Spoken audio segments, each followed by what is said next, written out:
세상에서 가장 아름다운 것이 무엇일까요? 우리 친구들, 2층에 있는 우리 친구들, 세상에 있는 가장 아름다운 것이 무엇일까요? 네, 어린이. 네, 좋습니다. 어린이 세상에서 가장 아름답고 또 부모님도 가장 아름다운 분들이시죠. 세상에서 가장 아름다운 그림을 그리고 싶은 화가가 있었습니다. 무엇이 가장 세상에서 아름다울까? 그래서 이 화가는 미술 도구들을 챙겨 들고 집을 나섰습니다. 그리고 만나는 사람들에게 세상에서 가장 아름다운 것이 무엇인지를 물어봤습니다.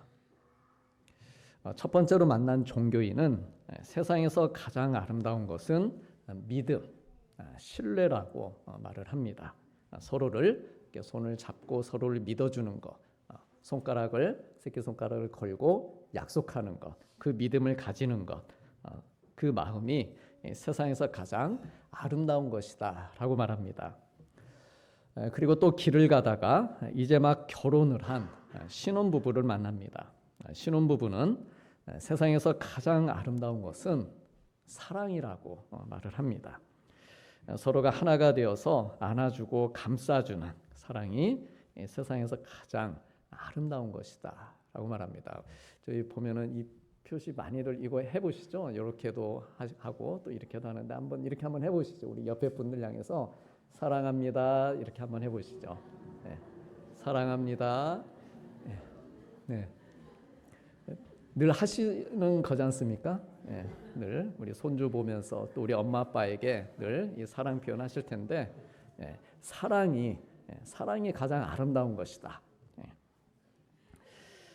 그리고 이번에는 전쟁터에서 돌아온 군인을 만났는데 그는 세상에서 가장 아름다운 것은 평화라고 말합니다. 서로 화해하고 또 용서하고 사이좋게 지내면서 사는 평화가 세상에서 가장 아름다운 것이다 말합니다. 화가는 생각했습니다. 그렇다면 이 믿음과 사랑 그리고 평화가 이 세 가지가 함께 있는 그림을 그리려면 무엇을 그려야 될까? 그리고 이 세 가지가 있는 곳을 찾기 위해 이곳저곳을 열심히 다녔습니다. 하지만 좀처럼 찾을 수가 없었습니다. 끊임없이 찾으러 다녔지만 결국 아무 소득 없이 집으로 돌아가야 했습니다. 화가는 집으로 향했고 어두워질 무렵 집에 도착했습니다. 그리고 힘없이 띵동하고 초인종을 눌렀는데 아빠의 모습을 확인한 어린 자녀들이 아빠다 라고 크게 소리를 지르면서 문을 열어줬습니다. 그리고 오랜만에 아빠의 모습을 본 아이들은 아빠를 껴안고 얼굴을 부비고 아빠에게 매달렸습니다. 그리고 아내 역시 반가운 미소로 남편을 맞이했습니다. 그 순간에 화가는 믿음, 사랑 그리고 평화로 가득한 곳이 가정이라는 것을 깨닫습니다. 그리고 마침내 세상에서 가장 아름다운 그림을 완성합니다. 그 그림의 제목은 가족이었습니다.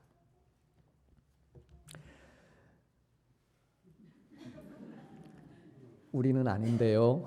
혹 이렇게 생각하실 수도 있을지 모르지만 5월 가정의 달 그리고 특별히 우리가 온 가족 예배를 드리면서 이 가족의 사랑, 서로의 소중함을 다시금 이렇게 생각해 볼 수 있는 그런 시간이 되었으면 합니다. 하나님께서는 세상에서 가장 아름다운 것으로 우리에게 이 가정을 선물로 주셨습니다. 가족 안에서 믿음을 배우고 또 가족 안에서 사랑을 경험하고 또 이 가정 안에서 평화를 나누게 하셨습니다. 태평양 바다 연안에 천축잉어라는 바닷고기가 있습니다. 좀 못생겼죠.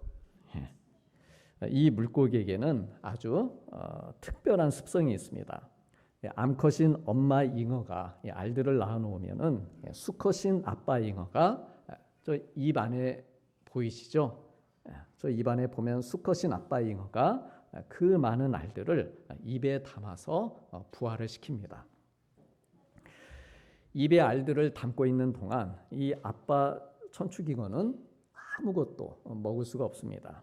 그래서 점점 쇠약해지고 급기야 알들이 부화해서 아기 천축 잉어들이 태어날 때가 되면 기력을 잃고 죽고 맙니다. 만일 죽지 않으려면 어떻게 하면 되겠습니까? 입안에 머금고 있는 그 많은 새끼 알들을 그냥 밖으로 내뱉으면 됩니다. 그럼 자기가 살 수 있습니다. 그렇지만 이 아빠 천축이건은 죽음을 뛰어넘는 사랑을 선택합니다. 이 땅에는 아버지란 이름으로 그리고 어머니라는 이름으로 수많은 사람들이 살아가고 있습니다.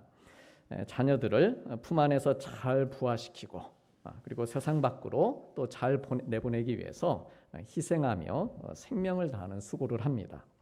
참으로 위대한 아버지들이고 또한 위대한 어머니들입니다.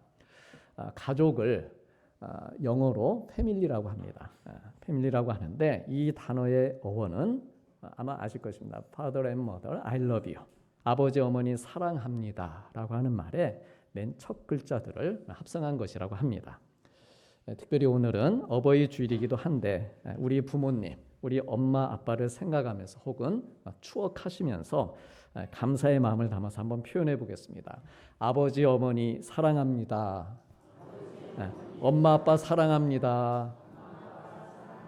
자, 우리 아동부 친구들 엄마 아빠 사랑합니다. 네, 감사합니다. 엄마 아빠 사랑합니다. 아버지 어머니 사랑합니다. 우리 모두의 가정 안에 이 패밀리라고 하는 말 안에 담긴 이 사랑이 항상 가득 넘쳐나시기를 축복합니다. 가족은 하나님께서 주신 선물이고 은혜입니다. 그리고 하나님께서는 우리 가족들이 서로를 축복하며 정말 즐거운 마음으로 살길 바라십니다. 가정 안에서 정말 즐겁게 생활하길 바라십니다. 서로의 부족함을 보완해주고 또 지지해주고 할 수만 있으면 하나님 믿는 한 신앙 안에 살면서 이렇게 우리의 가정이 지금 하나님의 돌보심과 인도하심을 받으며 살고 있구나라고 하는 이 마음을 우리 가족들이 함께 느끼고 고백하며 살길 바라십니다. 그래서요, 이 가정을 영어로 가족은 패밀리, 가정은 영어로 뭐라고 합니까? 홈이라고 하죠. 다 아시면서 모르시는 척 홈이라고 하는데 이 말의 기원이 있다고 합니다. 이 말의 기원은요, 경건했던 청교도의 후손들이 이러한 하나님의 뜻, 가정 안에서 그렇게 경건하게 또 하나님의 돌보심과 인도하심을 같이 느끼면서 사는 이러한 하나님의 뜻을 깨닫고 예수님 믿는 것을 자신들의 생활 심조로 삼는 데서 이 홈이라고 하는 말이 나왔다고 합니다. 즉 홈이 무엇인가, 가정이란 무엇인가, 그것은 예수님을 정말 잘 믿는 그런 생활 신조를 가지고 사는 것, 그것이 가정이다, 홈이다라고 하는 것이죠. 그러므로 우리들 역시 예수님 잘 믿는 것을 우리 가정의 우선순위로 삼고 살다 보면 본래 진정한 의미에서의 이 홈, 이 가정을 만들어갈 수 있습니다. 우리와 함께 하시는 임마누엘의 하나님의 은혜로 가족들 모두가 즐거워하고 감사하는 가정을 이룰 수 있습니다. 그래서 이런 복된 가정에 대한 기대와 소망을 가지고 가족들 한 사람 한 사람을 사랑하는 마음으로 품고 또 기도하고 그 기도를 들으시고 응답해 주시는 하나님의 은혜를 누리시기를 축복합니다. 오늘 본문 말씀인 시편 23편은요, 성경 전체 가운데 가장 유명하고 우리들에게 잘 알려진 말씀입니다. 예수님을 믿지 않는 사람들도 이 시편 23편은 많이 알고 있는 말씀입니다. 왜냐하면 이 시편의 내용이 참으로 아름답고 또 듣기만 해도 이 마음이 편안해지는 것을 느끼기 때문입니다. 우리 다 함께 1절과 2절 말씀만 천천히 같이 읽겠습니다. 여호와는 나의 목자시니 내게 부족함이 없으리로다. 그가 나를 푸른 풀밭에 누이시며 쉴만한 물가로 인도하시는도다. 아멘. 이 말씀만 읽어도 내 안에 있는 근심 걱정이 사라지고 마음이 평온해지는 것 같습니다. 정말 부족함 없고 넉넉하고 몸도 마음도 쉼을 누리는 것 같습니다. 이 시편을 쓴 다윗은요, 하나님을 목자로 그리고 자기는 양으로 비유를 합니다. 그러면서 하나님께서 자기를 어떻게 돌보시고 인도하시는지를 노래하고 있습니다. 쉴만한 물가 옆에 있는 그 푸른 풀밭에 누워서 그 넉넉함과 그 좋음, 그 평안함을 누리면서 하나님께서 주신 은혜를 찬송하고 있습니다. 특별히 이 시편은요, 우리의 가정과도 연관해서 생각해 볼 수 있는 말씀입니다. 하나님께서 친히 우리 가정의 목자가 되어 주셔서 우리 가족들을 양처럼 돌보시고 인도해 주십니다. 한 사람 한 사람에게 관심을 가져주시고 각자에게 맞는 푸른 풀밭과 쉴만한 물가로 인도해 주십니다. 생각해 보면은요, 이 다윗에게 항상 좋은 일만 있었던 것은 아닙니다. 그도 많은 시간 푸른 초장이 아닌 광야에서 혹은 골짜기에서 혹은 굴에 숨어 들어가서 그렇게 생활했던 그런 어려운 때가 있었습니다. 그런데 다윗의 마음 안에는 그런 고백이 있었다는 것이죠. 지금 바로 이곳이 광야이든 골짜기이든 하나님께서 나에게 인도하시는 푸른 풀밭이다. 여러 가지 내 삶의 정황들이 힘들고 어렵지만 바로 이곳이 지금 하나님께서 나에게 주시는 쉴만한 물가다. 그런 믿음의 고백을 가지고 이 시편 23편을 그가 고백했던 것입니다. 그래서 이처럼 우리 모두가 결국에는 하나님의 부족함이 없는 사랑, 내가 때에 따라 힘들고 어려운 상황에서도 우리 가족이 어려움을 당하고 있는 이때에도 하나님의 우리를 향한 사랑은 부족함이 없다. 이런 고백으로 다윗처럼 또한 우리 역시 그러한 고백으로 살게 해주시는 우리 하나님이십니다. 또한 가족들도 서로가 서로를 돌보고 인도하는, 그러니까 하나님만 우리를 돌보시고 인도하시는 목자가 아니라 우리 가정 안에서도 우리가 서로를 돌보고 인도하는 그런 소중한 공동체입니다. 가정이라는 것이. 우리 부모님은 자녀들을 안전하게 지키고 인도하는 목자와 같은 존재입니다. 또 자녀들은 양처럼 부모님의 인도를 받으며 성장하게 됩니다. 자녀가 아무리 나이가 들고 결혼하고 또 자녀가 독립을 해도 부모님의 그 영적인 권위를 인정하고 그 울타리의 보호를 받을 때, 다시 말하면 말 잘 듣는 거죠. 신앙의 권면을 할 때 부모가 자녀에게 신앙의 권면을 할 때 그 말을 잘 듣는 것이죠. 부모를 공경하는 것이고 그게 부모의 말에 순종하는 것이죠. 그러면 너의 길이 이 땅에서 너의 길이 장구할 것이다. 그런 약속의 말씀을 주셨습니다. 자녀들의 삶과 영혼이 지속적으로 윤택함을 유지할 수 있는 것이죠. 그래서 이처럼 가족이 서로를 돌보고 서로를 인도하고 또한 따름으로 가정은 하나님의 사랑과 관심을 경험하는 공간이 되는 것입니다.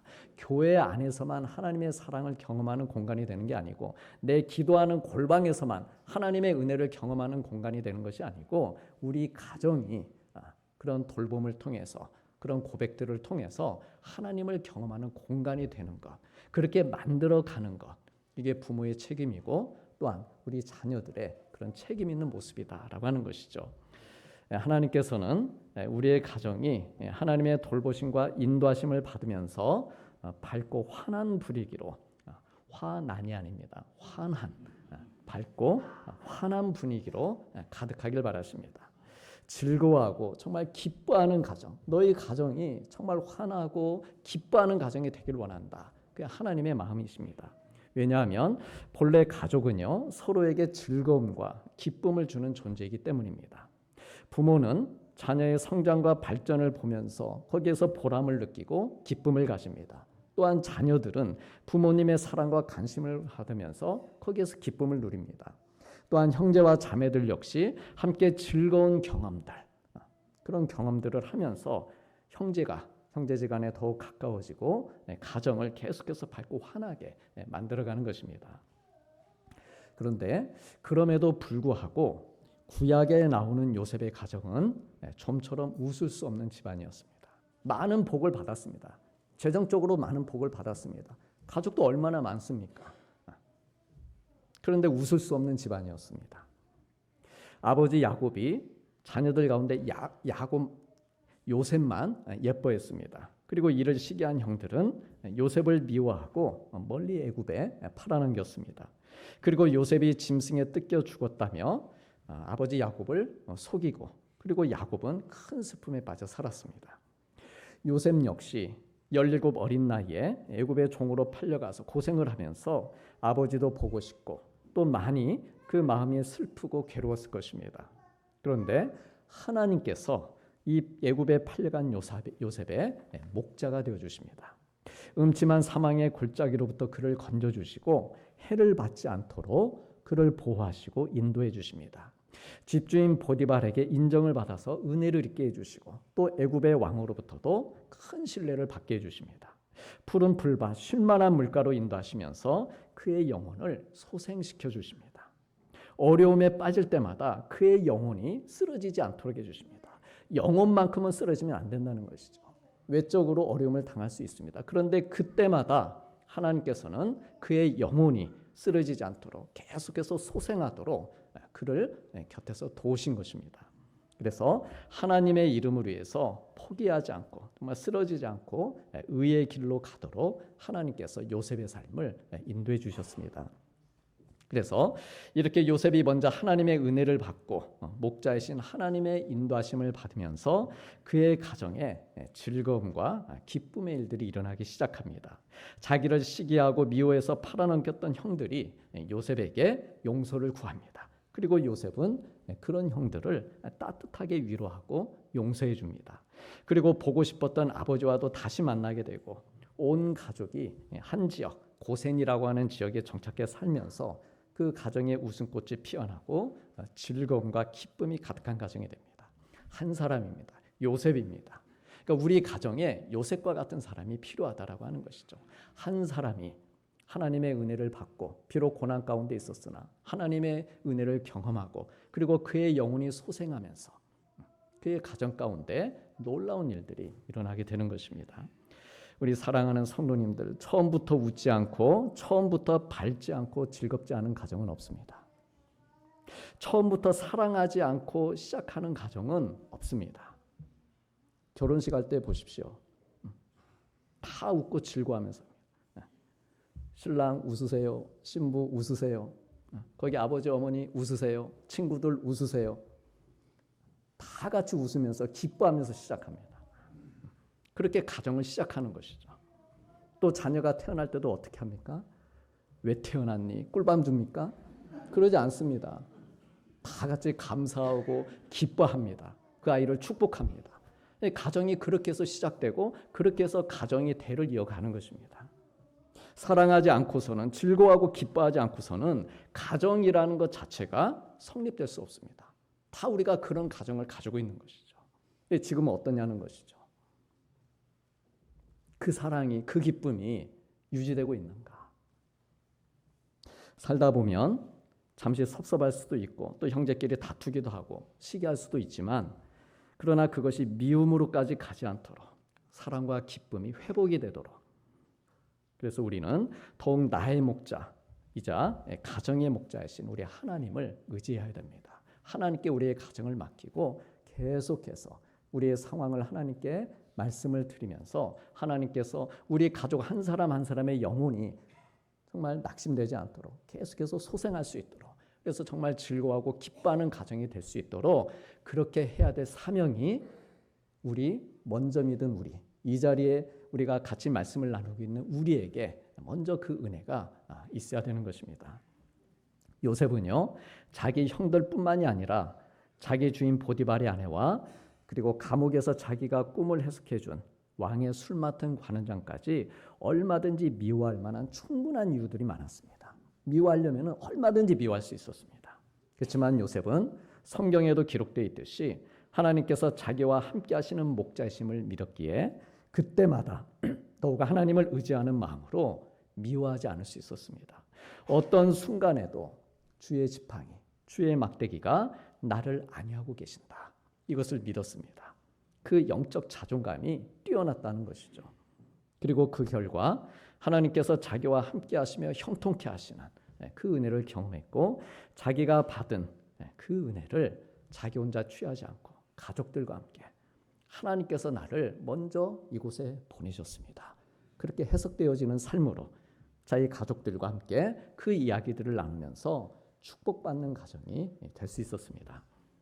그러므로 혹 우리들 안에 가정에 어려움이 있는 분들이 혹 계신다고 한다면 요셉이 그랬던 것처럼 또한 오늘 말씀에 다윗이 고백하고 있는 것처럼 하나님은 나의 목자이십니다. 지금 이 순간에도 나의 감정이 요동치고 있지만 지금 이 순간에도 하나님은 나의 목자이시고 지금도 나와 우리 가정을 푸른 풀밭 쉴만한 물가로 인도하고 계심을 입을 열어서 믿음으로 고백하시길 바랍니다. 그리고 이 믿음으로 우리 성도님들의 영혼, 그리고 우리 가족들의 영혼, 특별히 우리 자녀들의 영혼이 미움이나 상처 같은 것들에 의해서 위축이 되거나 죽지 않도록, 우리 가족의 영혼이 죽으면 안 되지 않습니까? 죽지 않도록 하나님께 기도하면서 우리 가족들의 영혼이 소생하는 은혜를 하나님 앞에 구하시길 바랍니다. 그다음에 하나님께서 하나님의 이름을 위해서 우리 성도님들의 가정을 생명과 회복과 의의 길로 인도해 주실 것입니다. 사망의 음침한 골짜기로 다닐지라도 해를 두려워하지 않는 가정이 되도록 그렇게 주의 지팡이와 막대기로 안위해 주실 것입니다. 가족을 1초 만에 위로하고 행복하게 해줄 수 있는 방법이 있다고 합니다. 오늘 가셔서 이거 써먹으시면 그냥 1초 만에 해결이 다 됩니다. 어느 집에 결혼해 살고 있는 누나가 만나기로 한 남동생에게 전화 연락을 했습니다. 동생아, 아무개야, 오늘 누나가 너 만나러 가봐야 되는데 미안해, 내가 못 갈 것 같아. 왜, 무슨 일 있어? 나 사실 요즘 좀 아파. 화나고 짜증나고 속상해. 억울해. 밤에 잠도 안 오고. 가족들은 그 가정이 뭐 때문에 힘들어하는지 대충 그 이유를, 힘든 이유를 알지 않습니까? 그래서 이 동생이 누나에게 말합니다. 그래, 알지. 어디 여행이라도 갔다 와. 계좌 불러봐. 누나에게서 메시지가 바로 왔습니다. 지금 같이 전화하고 있는 중인데 그 와중에 전화하면서 계좌번호 찍어 보낸 거예요. 2580104. 당장이라도 죽을 것 같은 사람이 그렇게 빨리 계좌를 보낼 수 있나요? 방금 전까지 죽겠다고 했는데. 그래서 1초 만에 할 수 있는 최고의 위로 방법은 금융치료입니다. 띵동 입금, 이 알림이 뜨는 순간 다 회복이 되는 것이죠. 집에 가서 한번 해보십시오. 회복이 되나 안 되나. 근데 우리 성도님들, 그렇다고 영혼까지 치료할 수 있을까요? 영혼까지. 금융치료로도 할 수 없는 것이 영혼의 회복과 만족과 즐거움과 기쁨입니다. 하박국 선지자는 노래합니다. 비록 무화과 나무가 무성하지 못하며 포도나무에 열매가 없으며 감람나무에 소출이 없으며 밭에 먹을 것이 없으며 우리의 양이 없으며 외양간에 소가 없을지라도 푸른 풀밭 쉴만한 물가가 아니라 할지라도 나는 나의 목자이신 여호와로 말미암아 즐거워하며 나의 구원의 하나님으로 말미암아 기뻐하리로다. 주 여호와는 나의 영혼을 소생케 하시는 나의 힘이시라. 나의 발을 사슴과 같게 하사 나를 나의 높은 곳으로 다니게 하시리로다. 사랑하는 성도님들, 하나님께서는요, 푸른 풀밭에서나 사망의 음침한 골짜기에서나 우리의 목자가 되셔서 돌보시고 사는 길로 인도해 주시는 분입니다. 우리의 가정을 높은 곳으로 다니게 하시는 분입니다.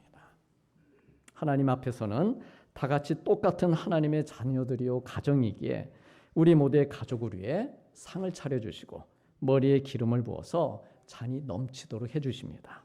그리고 궁극적으로는 우리에게는 이 땅의 집만 있는 것이 아니고 이 다음에 천국에 들어가 살게 될 여호와의 집이, 다윗의 고백처럼 그 여호와의 집이 있다는 것을 알고 그 집, 그 하나님의 가정인 천국에 영원히 살 소망을 갖고 살기를 하나님께서는 바라십니다.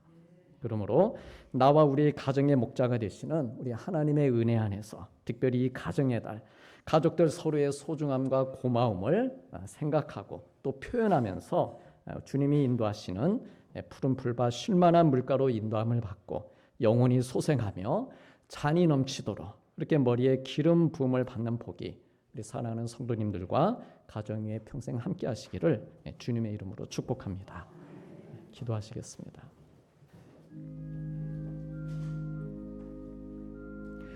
여호와는 나의 목자시니 내게 부족함이 없으리로다.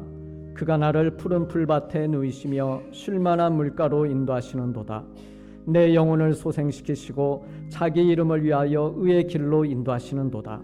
내 평생의 선하심과 인자하심이 반드시 나를 따르리니 내가 여호와의 집에 영원히 살리로다. 아멘.